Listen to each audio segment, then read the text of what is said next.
नमस्कार दोस्तों, संस्कार की बातें चैनल में आपका स्वागत है।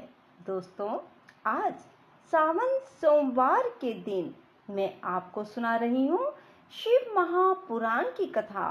दोस्तों, सावन मास में रोजाना शिव महापुराण की कथा को जरूर सुने। जो मनुष्य भी सावन के महीने में शिव पुराण की कथा को सुनते हैं, भगवान शिव शंकर भोलेनाथ उनकी हर मनोकामना शीघ्र पूरी करते हैं। दोस्तों, यदि आपने पूर्ण विश्वास, सच्ची निष्ठा के साथ शिव पुराण को सुना है, तभी भगवान आपकी हर मनोकामना पूरी करेंगे।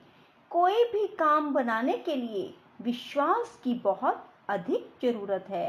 बिना विश्वास के कुछ भी नहीं।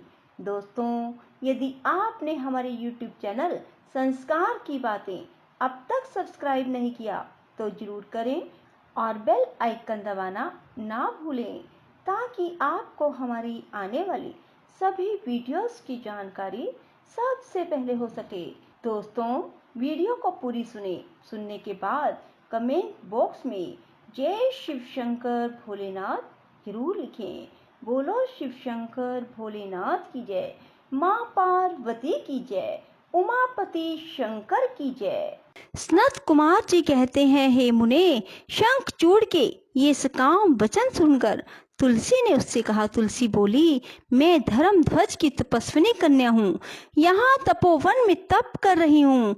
आप कौन हैं? सुखपूर्वक अपने अभिष्ठान को चले जाइए, क्योंकि नारी जाति ब्रह्मा आदि को भी मोह में डाल देने वाली होती है। यह विषतुल्य, निंदनीय, दोष उत्पन्न करने वाली, माया रूपिणी तथा विचारशीलों को भी श्रृंखला के समान जकड़ लेने वाली होती है।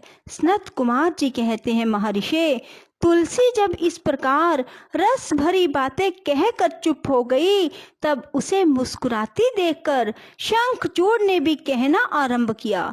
शंखचूड़ बोला, देवी, तुमने जो बात कही है वह सारी की सारी मिथ्या हो। ऐसी बात नहीं है, इसमें कुछ सत्य है और कुछ असत्य भी। इसका विवरण मुझसे सुनो। शोभने, जगत में जितनी पतिव्रता नारियां हैं, उनमें तुम अग्रणी हो। मेरा तो ऐसा विचार है कि जैसे मैं पाप बुद्धि कामी नहीं हूँ, उसी प्रकार तुम भी काम पराधीना नहीं हो। फिर भी इस समय मैं ब्रह्मा जी की आज्ञा से तुम्हारे समीप आया हूँ और गांधर्व विवाह की विधि से तुम्हें ग्रहण करूंगा। भद्रे, क्या तुम मुझे नहीं जानती हो, अथवा तुमने कभी मेरा नाम भी नहीं सुना है? अरे, देवताओं में भगदड़ डालने वाला शंखचूड़ मैं ही हूँ। मैं दनु का वंशज और दंभ नामक दानव का पुत्र हूँ। पूर्व काल में मैं श्री हरि का पार्षद था। मेरा नाम सुदामा गोप था। इस समय मैं राधिका जी के शाप से दानवराज शंखचूड़ होकर उत्पन्न हुआ हूँ। ये सारी बातें मुझे ज्ञात है, क्योंकि श्री कृष्ण के प्रभाव से मुझे अपने पूर्व जन्म का स्मरण बना हुआ है। सनत कुमार जी कहते हैं, मुने, तुलसी के समक्ष यूं कहकर शंखचूड़ चुप हो गया। जब दानवराज ने आदर पूर्वक तुलसी से ऐसा सत्य वचन कहा, तब वह परम प्रसन्न हुई और मुस्कुरा कर कहने लगी। तुलसी बोली, भद्र पुरुष, आज आपने अपने सात्विक विचार से मुझे पराजित कर दिया है। जो पुरुष स्त्री द्वारा परास्त ना हो सके, वह संसार में धन्यवाद का पात्र है, क्योंकि जिसे स्त्री जीत लेती है, वह पुरुष सदाचारी होते हुए भी सदा अपावन बना रहता है। देवता, पितृ और समस्त मानव उसकी निंदा करते हैं।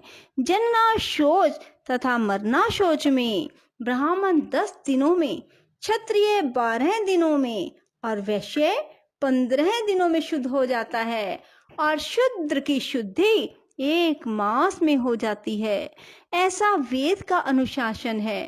परंतु स्त्री से पराजित हुआ पुरुष की शुद्धि चितादह के अतिरिक्त अन्य किसी प्रकार से भी संभव नहीं है।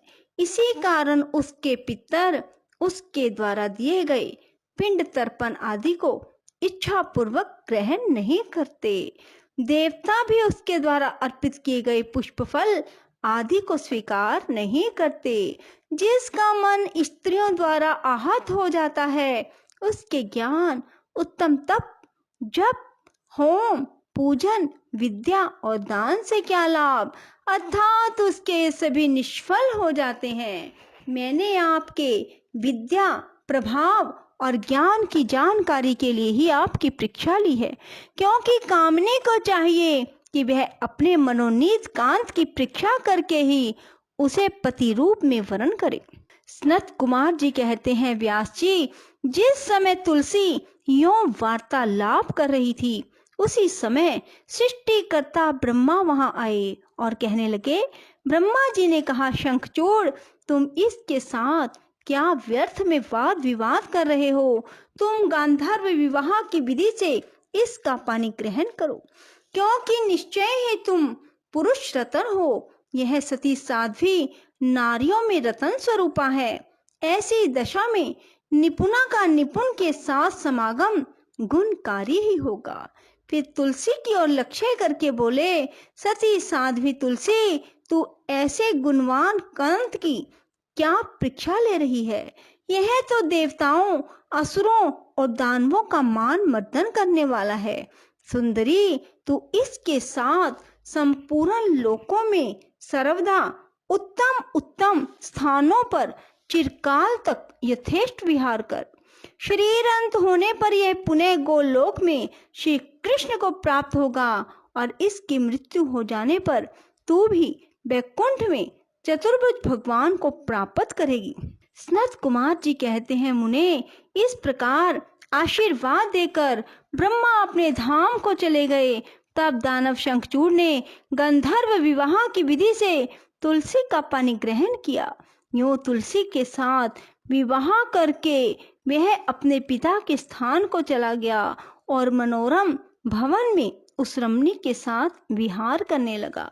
सनत कुमार जी कहते हैं, महर्षि, जब शंखचूड़ ने तप करके वर प्राप्त कर लिया और तब विवाहित होकर अपने घर लौट आया, तब दानवों और दैत्यों को बड़ी प्रसन्नता हुई। वे सभी असुर तुरंत ही अपने लोक से निकलकर अपने गुरु शुक्राचार्य को साथ ले दल बनाकर उनके निकट आए और विनय पूर्वक उन्हें प्रणाम करके अनेकों प्रकार से आदर प्रदर्शित करते हुए उसका स्तवन करने लगे। फिर उसे अपना तेजस्वी स्वामी मानकर अत्यंत प्रेम भाव से उसके पास खड़े हो गए। उधर दंभ कुमार शंखचूड़ ने भी अपने कुलगुरु शुक्राचार्य को आया हुआ देखकर बड़े आदर और भक्ति के साथ उन्हें साष्टांग प्रणाम किया।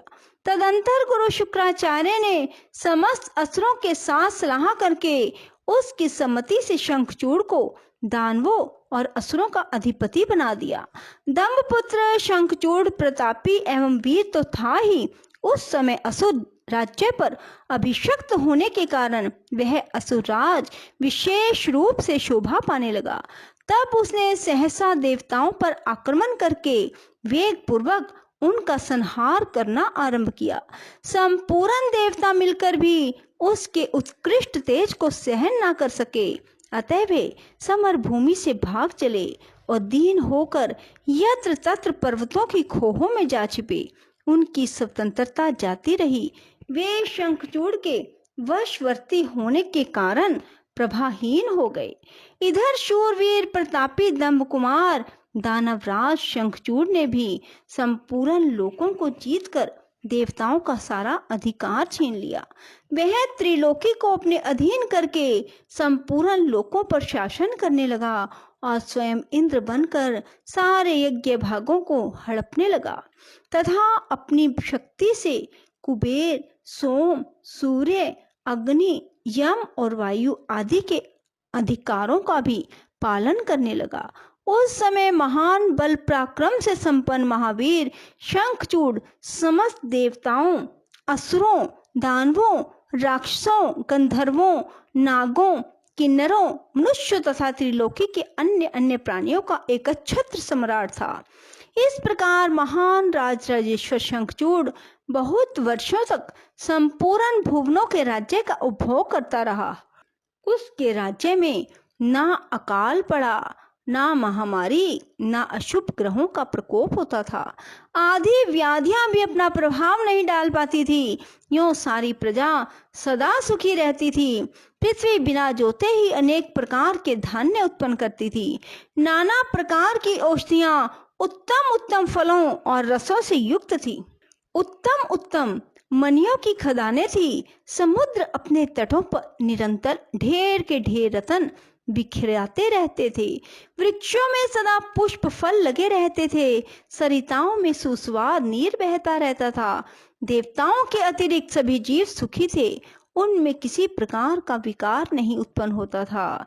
चारों वर्णों और आश्रमों के सभी लोग अपने अपने धर्म में स्थित रहते थे। उनमें किसी प्रकार का विकार उत्पन्न नहीं होता था। इस प्रकार जब वह त्रिलोकी का शासन कर रहा था, उस समय कोई भी दुखी नहीं था।